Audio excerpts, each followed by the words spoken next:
I think I came to know Stéphane without probably meeting him back in his playing days when he actually signed with the Rangers. I had a relationship with one of his agents at the time, Tom Rich, and we had a discussion about Stéphane, what a good and thoughtful person he was, and what a difference he was going to make to the Rangers at the time. He signed a free agent contract here. But I think in terms of meeting Steph, it was probably around the time, and it definitely was around the time that Brendan brought him in the office as a potential candidate for player safety. I can't exactly remember who put Brendan in touch with Stéphane, but whoever did, Brendan reached out to Stéphane. They had the conversation. Brendan came in and talked to me and said he wanted me to meet Steph, and he actually thought, while he didn't have a close personal relationship at all with Steph, if he had one at all, he thought Steph added a perspective that was valuable and would be valuable to him and would help him execute on what the objectives were for player safety. Particularly with our ex-players, our ex-NHL players, we want to come from a variety of different aspects of the game and game experiences and the type of game you played, the position you played. I think all of those elements are important because they add, as I said, unique perspectives to the role. So, that certainly was part of Steph's evaluation as well. I would say, fortunately, I don't think it's come up during the time that, the Department of Player Safety has been around since 2011. I don't think those charges were ever levied against Brendan nor Steph. I think, people understand that they take the role seriously, that they're trying to do the best job they can, that they're not making the decision alone. They may be the final decision maker, but they have people who add valuable input into that decision. When we have clear conflicts, as we have on occasion, when Colin Campbell was handing out discipline, or Chris Pronger, in terms of having to recuse themselves from the consideration of certain matters, we do that. So I think generally my experience around the league is I think there's a level of we certainly have not been accused of having personal animuses. He's a quiet person. He doesn't seek the spotlight for sure. I don't get to experience him in Montreal or see him in Montreal the same way as others who will be watching the show do.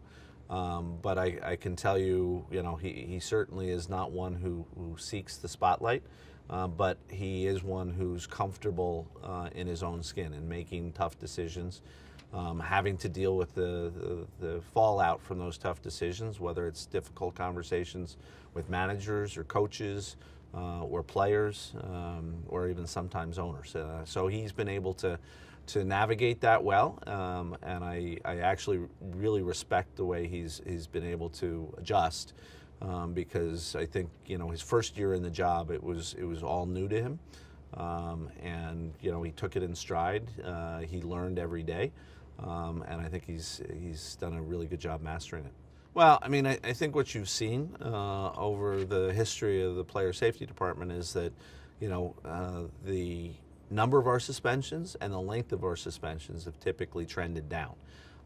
And what I attribute that to is the fact that the player safety department has been as having success in what it's intending to do, which is educate players. I think one of the things that they don't get enough credit for, that Steph doesn't get enough credit for, and the whole department doesn't get enough credit for, is its education efforts. It's education efforts of the players, making the players aware of the things they're looking for and the things where you cross the line versus you stay on the right side of the line, and I think that translates to certainly safer play on the ice. And if I've been with the league for 20 years now. If I look at a game from last night and compare it to a game from the early 2000s, it's like night and day in terms of the number and types of dangerous plays we see. Most you can have plays where players get hurt, unfortunately, and sometimes it's a bad hit or an illegal hit, but typically it's accidental. It's not kind of the intentional, forceful, dangerous hits that we may have seen in an earlier era of the game. So, you know, I think Steph certainly has carved out his own niche here, but I think he's continued with the mission of the player safety department, and I think generally that department has had a lot of success. I've had my share of difficult conversations sometimes with club personnel when they don't like the message that's being delivered. So you have to have patience, and I think Q has patience. I think he has patience with people. He listens to them. That's very important too. You don't just spout out your views. You listen to what they have to say. You respond thoughtfully, and I think he's acquired that skill for sure. And then he uses the times where he can communicate in a kind of a non-heightened environment with the same people to have a more rational conversation, because sometimes he knows emotions can take the best of people. So you wait until those emotions pass, and then you can have a more rational conversation. And he often takes that opportunity to follow up with clubs and make sure they understand kind of the perspective and where the department was coming from with certain decisions they make. Well, he is the decision maker, so you have to have one person where the kind of what we say in the States, the buck stops here. The buck stops with Steph. He is the initial decision maker, and while people can disagree with him and may have come out, you know, a game up or a game down, ultimately he's making that decision. I think he's comfortable in that role. I mean, every time I talk to him, and you know, when he seeks my guidance and advice from time to time, you know, I give it to him. I give him my opinion. I give him my view of the play. I may come at it from a little bit different perspective because I didn't play 13 years in the league like Stéphane Quintal, but you know, he takes it in, and ultimately say, you know, it's your decision, Steph, and whatever you're comfortable with, we'll support. Well, I think it's how serious he takes his job, right? There's no, you know, this isn't a part-time job for him. This isn't something, you know, he does on weekends. You know, it's something that's 24/7, and particularly the way our sport is for the duration of the regular season and the playoffs.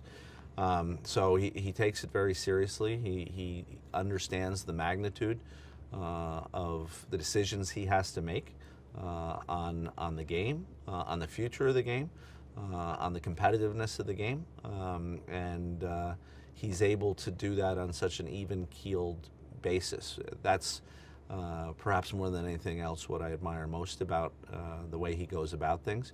There are no peaks and no valleys. He's very businesslike in what he's doing, understands all the relevant factors, and makes a decision.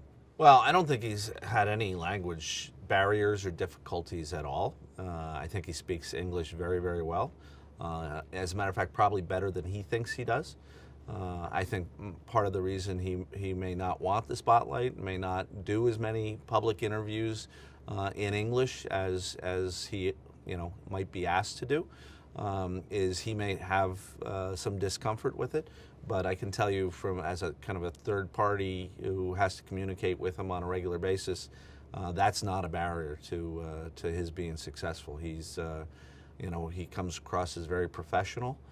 He carries himself in a professional way, and he communicates well. So he has all the important attributes you need to be successful in the boardroom. One of the things, when you asked when I first got to meet Steph, and you know, when he came to work for Brendan, he used to come down and spend some time in the New York office, even though he wasn't here on a full-time basis, for sure, even, you know, as often as he is now. But he always found time when he was down here. He asked me specifically to whether he could, for lack of a better term, shadow me, whether he could spend time in my office, listen to what I'm trying to deal with and the things I have to do on a daily basis, attend some of the meetings I was attending. And what I took from that, I was very interested and intrigued by that approach, but it was the process of him transitioning and transforming himself from a hockey player to somebody who needed to be successful kind of on the business side of hockey, and in the, you know, in the boardroom, as you say. And he thought it was important enough that he took the time and made the effort to do that. So I really admire that.